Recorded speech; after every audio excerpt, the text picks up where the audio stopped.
So last week I went to the market to get some things and I met this beautiful, lovely, and sweet lady, sweet woman.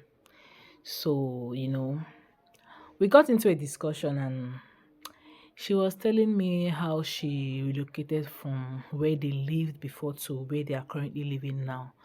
So, you know, and I was asking her reasons for relocating. So she told me that actually her reasons were three. She gave three reasons for relocating from where they are living to where they live now. And the place they are living is not as if it's far. It's just like, let's say you're living in Onitsha and you relocated from Onitsha to Oka. I relocated from Onitsha to Oka. And now these were her reasons. First, she said her husband told her that where they are living before, where I'm just giving you a scenario of what she was saying, like from Oka, not that she living in Oka or living in Onitsha, but I'm just trying to paint a scenario of what she was talking about. So she said her husband told her that first is that the children they can't raise children in such an environment. Now, oboho ebe, some people will say, "Anahazo mazeba." I have to put on mazeba that the place is not good and so many crimes and atrocities. I said okay. Now the second one was she said that there is a high rate of crime and cultism among students. Students fighting each other. Not only students, like boys fighting themselves using machete, using gun and all that. This was the second one because of cultism and the high rate of crime. And the third one was the one that blew me off. This was my first time of hearing such thing because this place she lived before, her previous place is where I'm staying. So she said this third one is that her husband told her that there's a high rate of extramarital affairs between married people. I was like, wow, because this is the first time I'm hearing it since I relocated from Onitsha to Nnewi. So she said that there are some married men, that will be sleeping with people's wives. That the thing is much and it has been happening. And I told her, wow, that this is the first time I'm hearing this particular one she's saying. That was when I even told her that I'm living there, that's where I'm living. She was like, maybe I packed in here. I told her, no. I've lived there for like, I think it's 2-3 years. I've not heard such thing. It's not that such thing don't exist. Extramarital affairs exist, but I've not heard it within that area. So that was what she was saying, that was these three reasons were their main reason for relocating. I said, wow, no problem. So I said to myself, I said in my mind, well, everyone has their choice of life. Everyone is entitled to their opinion. So as much as this is their opinion, as they're like her husband told her that look at this is the reason for their relocating. So who am I to come and interfere? Now, this is the reason why I am doing this video. I'm not trying to judge her. Just like I said, everyone is entitled to their opinion in this life. But there is something that I want to draw from what she said. I can remember when she was even narrating all this thing, the mama that was attending to us, the old woman that was attending to us, why I call that mama, she's old enough. I'm old enough to be the woman's daughter. So after this, my fellow young woman said this thing. This grandma had to tell her something. She said it in Igbo. She said, if we na akpo ụmụazị, ọ Chineke ka ọ dị n'aka maka na ife ụmụazị na-emezi kịta, like without God you can't do it. So the woman was like, that God has given us children, now why are we still calling on God, this and that? I was like, wow. So now, just like I said, this is the reason why I want to say what I'm about to say here. You see, when some parents fail in their responsibility, when some parents fail to carry out their role as parents in the life of their children, they blame it on the society. Yes, they begin to blame the society. Probably they will term it, they will carry it out on where they lived. You hear something, I've heard some things like a parent will be saying, "Nearby be at the home." You see your child is misbehaving, and you will say that it's a result of where you people we are living. What concerns where you lived with where your child? What concerns where you live with the behavior of your child? You're living in the environment, but your child is living in your house, in your home. So I don't see any reason why some parents will blame their child's manners. When your child misbehave, you don't have to blame it probably on the surrounding where you people grew, where you people lived. You see this parenting. I read a book where the author said parenting is a ministry. Parenting, it's a ministry on its own. The God that created the institution of marriage is the same God that created the acts of parenting. Now, you can't raise a child outside the circumference of the G factor. The G factor I'm talking about here is God. You can't raise a child outside the will, outside the plan, outside the purpose of God for the life of that child. The same way when we have, as human beings, move outside the circumference of God's will for our lives. When you move outside the plan of purpose of God for your life, you see yourself making mistakes. You see your life crashing. That is the same way it is where these kids are.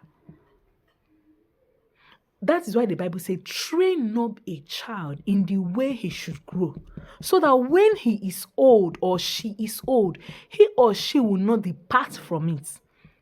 The values you imbibe in your child as parents, it matters a lot.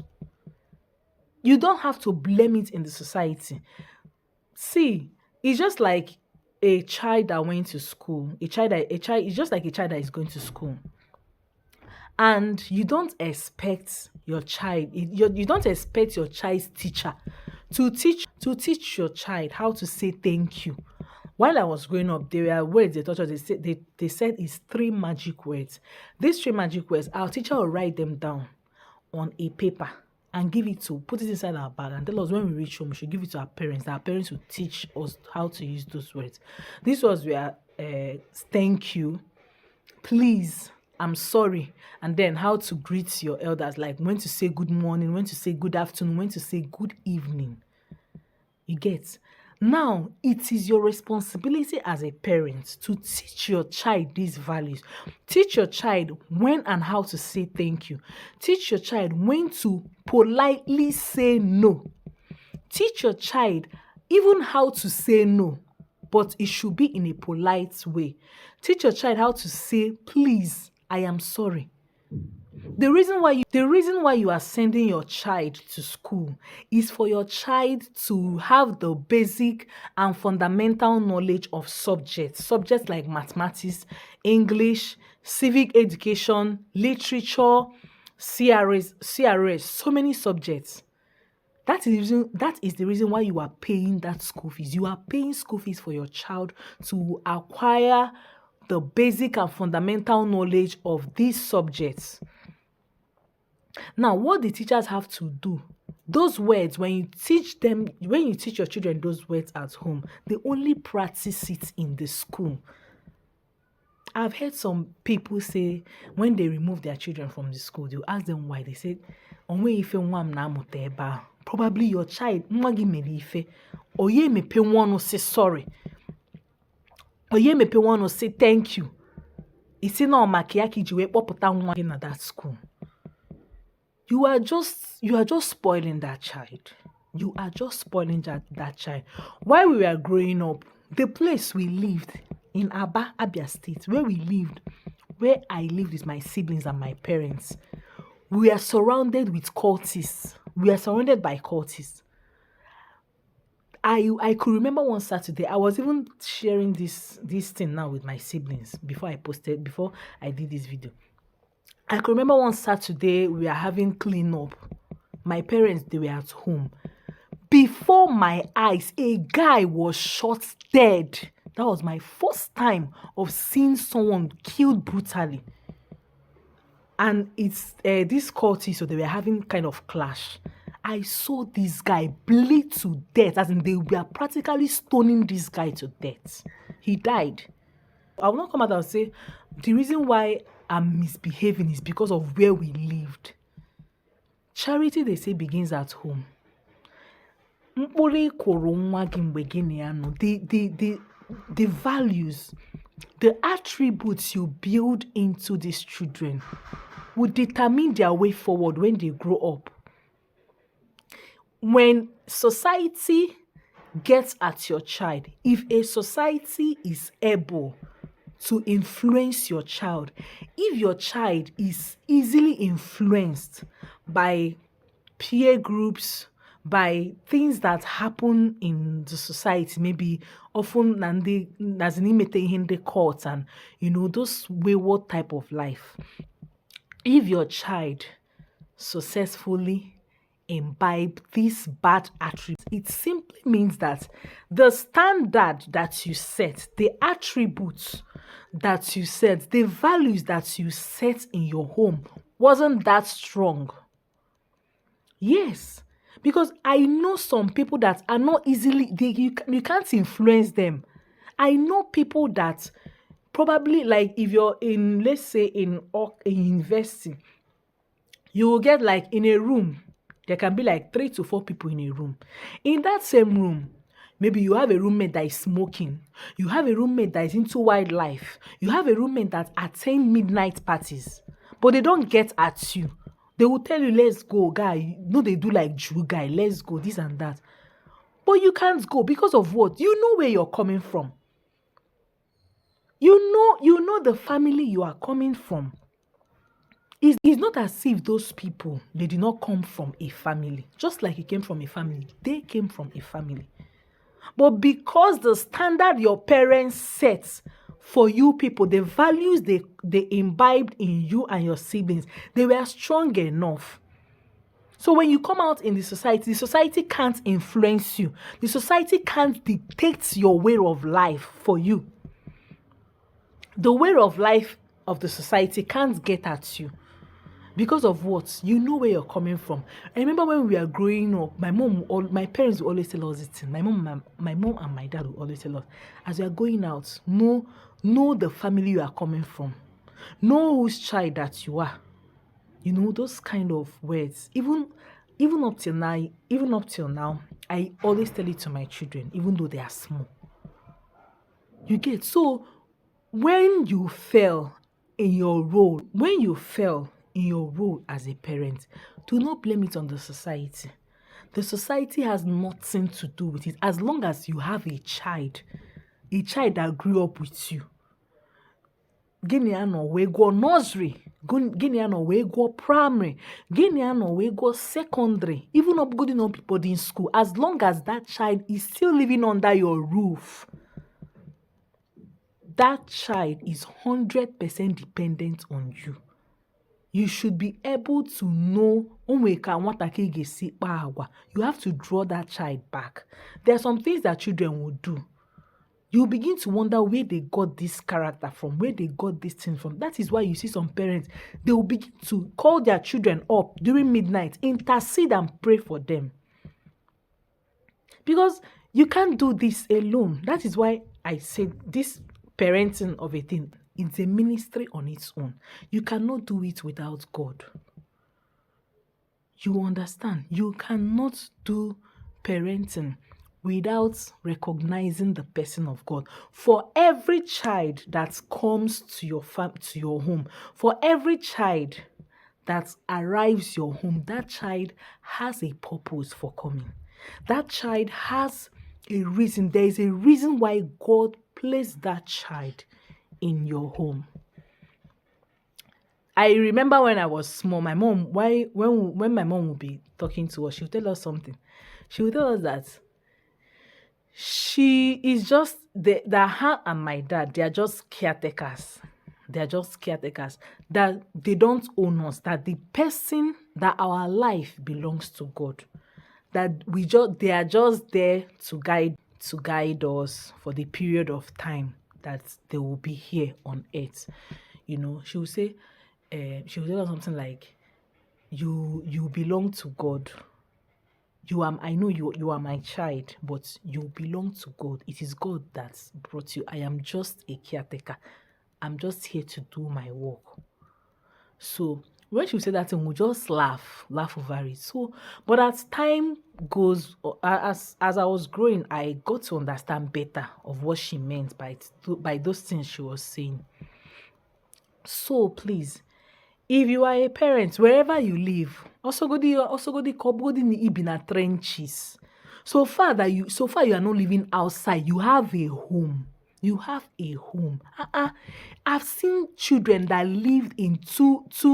What do they call? Face me, I face you. Yeah, these children they grew up to be responsible human beings in the society. I've seen children that grew up from the trenches. Yes, they grew up to be successful people in the society. So we should teach our children moral values, moral ethics, things that would strongly be inside of them. Not about wherever they go and they'll remember what they were taught in the home. Their mind will reconnect. Society will not dictate the way they live their lives.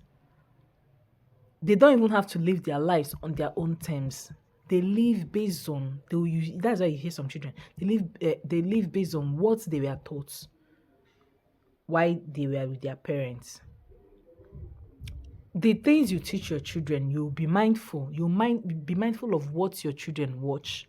Be mindful of what they listen to. Be mindful of who they are with. As long as they are with you, pay attention to the people they are with, people they call their friends. Are they supposed to be their friends? Be mindful of the people they interact with. Teach your children how to be polite. Because this child comes from a rich family background and the other one, the parents are not financially buoyant enough, and the one that comes from a rich family background will begin to look on the other one. No, it's not to be done that way. Teach your children moral values, positive things that will last in their life for years. Something that they will even teach to their children when they become parents. So we should endeavor to start this thing on time. Charity, they say, begins at home. As long as that child is growing up, it's not when the child misbehaves tomorrow, you blame it on the society or the neighborhood. The neighborhood has nothing to do with it. If you trained that child well, if you gave that child the normal values and attributes that is required of him, the society, the neighborhood cannot influence that child. That child cannot be influenced by no matter anything. There was a boy on this Facebook. There was a boy that his classmates killed him, probably because he refused to join their gang of smoking in one school like that. He refused to join their gang. He refused to go out with them, go out late in night. Boarding secondary school boarding.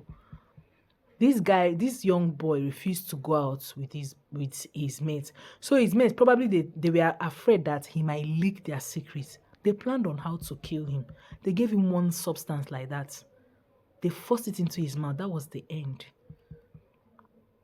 Now, had it been the boy wasn't trained well, probably he would have joined them. If your child misbehaves, you should know. When your child comes back from school and start misbehaving somehow, you have to know. Because you people are the one that gave birth to that child.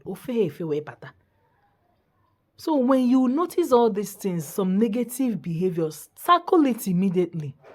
Correct it immediately. If it's what you flog, you flog. If it's what you pray about, you pray. If it's what you sit down one-on-one and talk to the child, do it. Not when you leave him. You see some people say, there's nothing like that. When that child grow, it's that thing is there. It will be there forever. Yeah, make it there before that child will stop that character. So above all, we should recognize God first. It is God that brought this act of parenting. So without him, we can't do it. I always tell myself that this parenting something is like 100%. 50% is on you as the parents. 50 is on God. Of course, you have to do your own. Then allow God do his own. You will not do everything by yourself. And we don't expect God to do everything. He has given you the child. He has given you the child. And as such, he is looking at you for you to carry out positive things towards that child.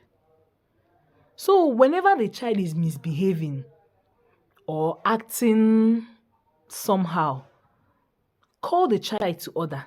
Sit the child down. Talk with the child. You have to pray. You have to also put prayers also.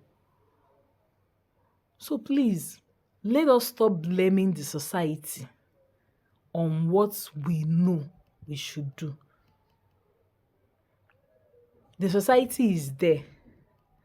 It is our children that should be a positive influence to the society. Our children should be a big influence. They should influence the society in a positive way and not the society influencing the children. I pray that God will help me, God will help you, God will help all of us to do this. Okay? Thank you so much.